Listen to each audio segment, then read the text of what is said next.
Hello everyone, it's me, Andrea. Today I will show you what will happen when a plan doesn't work.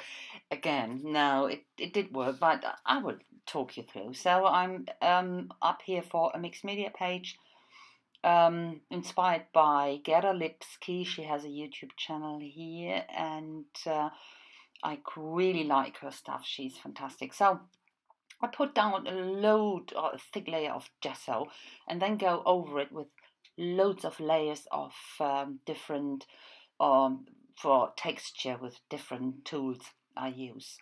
And the sad thing is I really forgot to switch the camera on. The most essential part, not really essential, but you will see. So I'm still making texture, a lot of texture with different stuff.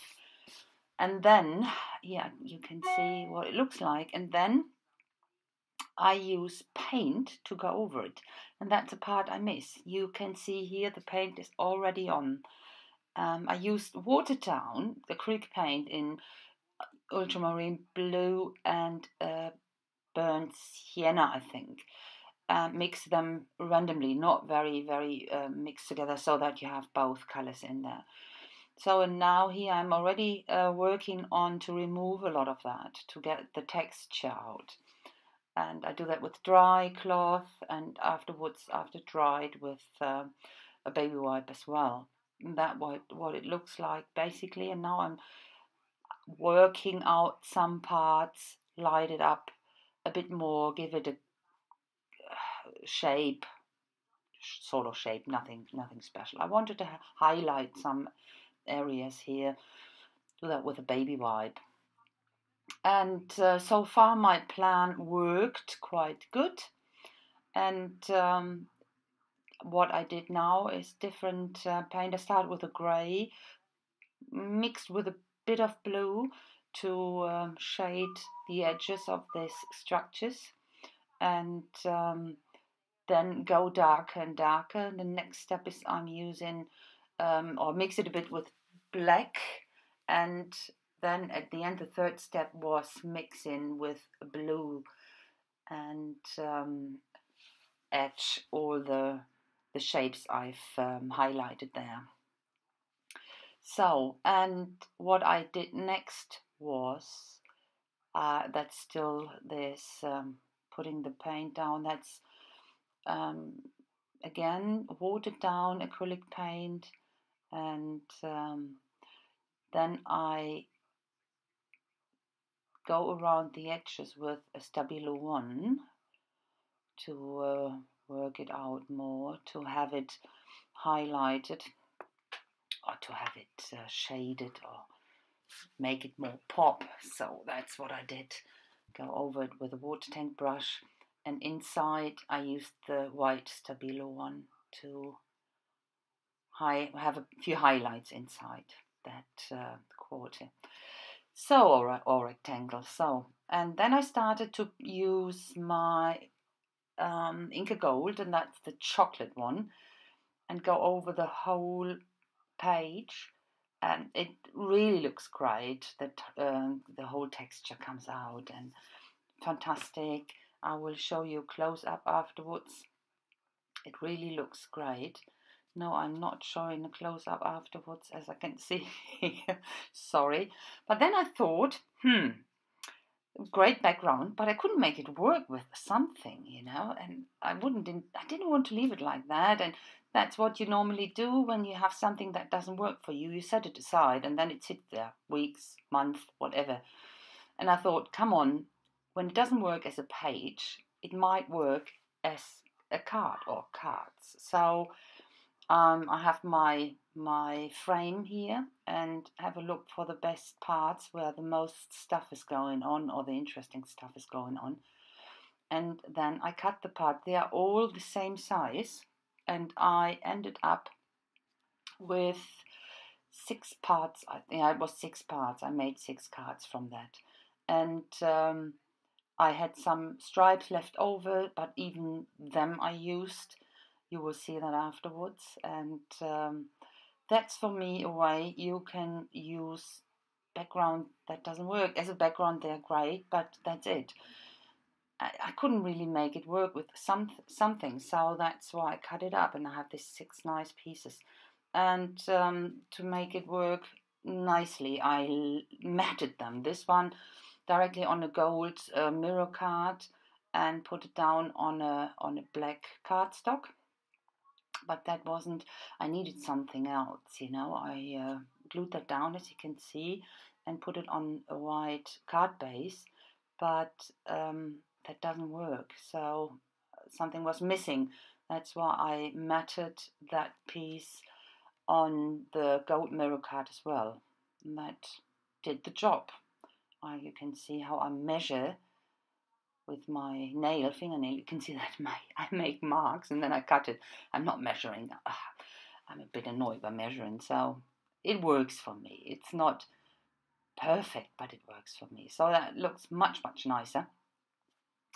And put it down on the cardstock. So now I looked for a way to embellish it a bit. I didn't want to overdo it because the background is already very busy, so I wanted to keep it simple. So I used some squares from the leftover stripes and glued them down, a smaller one on top, or with a bit of different structure on it or texture on it. And then on top of that, I put a gear. That makes quite a nice masculine card, don't you think so? And you will see the other one I made in a close-up.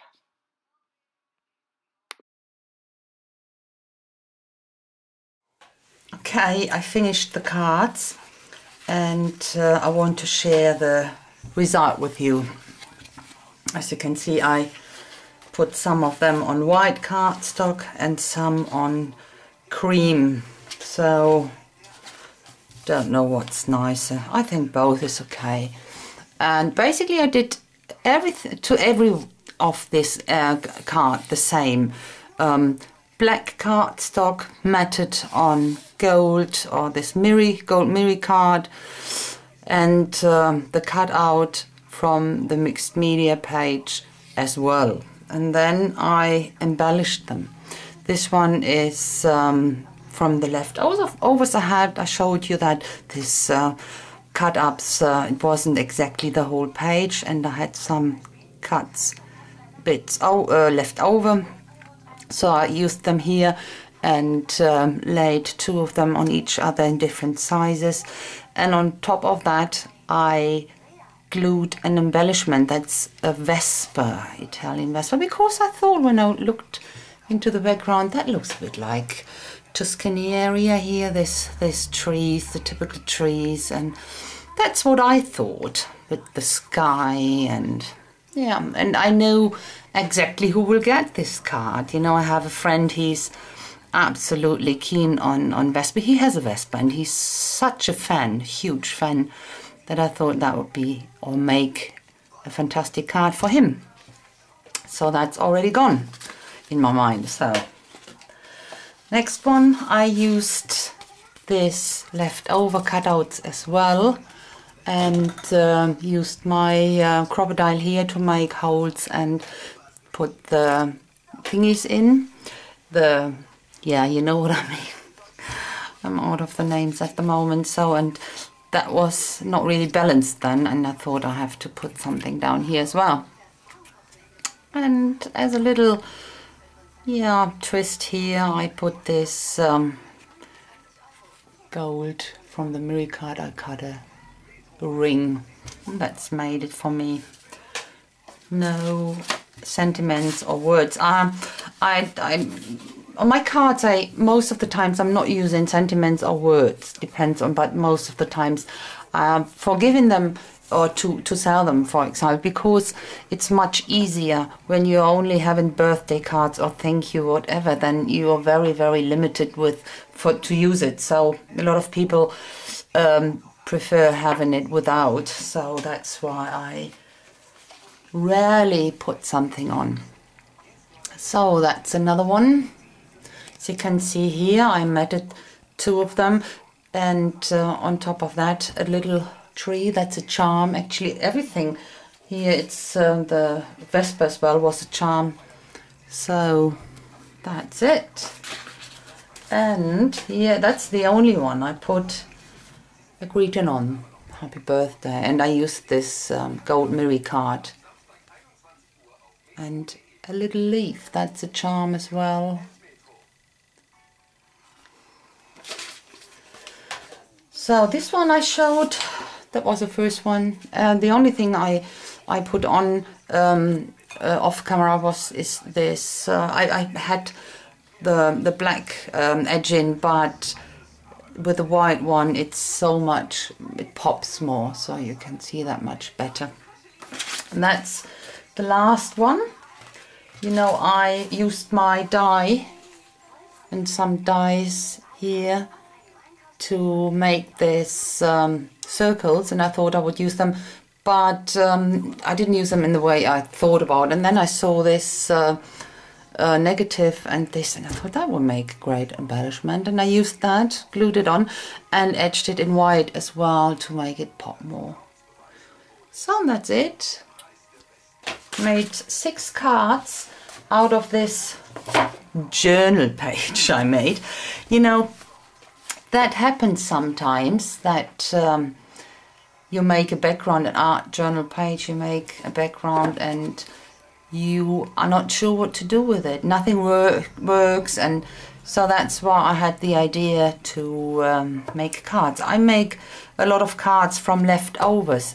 This wasn't leftover, of course not, but I would have put it aside actually, and it would have sat there for weeks, ages, I don't know.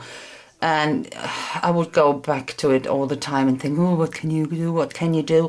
And I thought this time, no, go and make some pretty cards from that. That's what I did.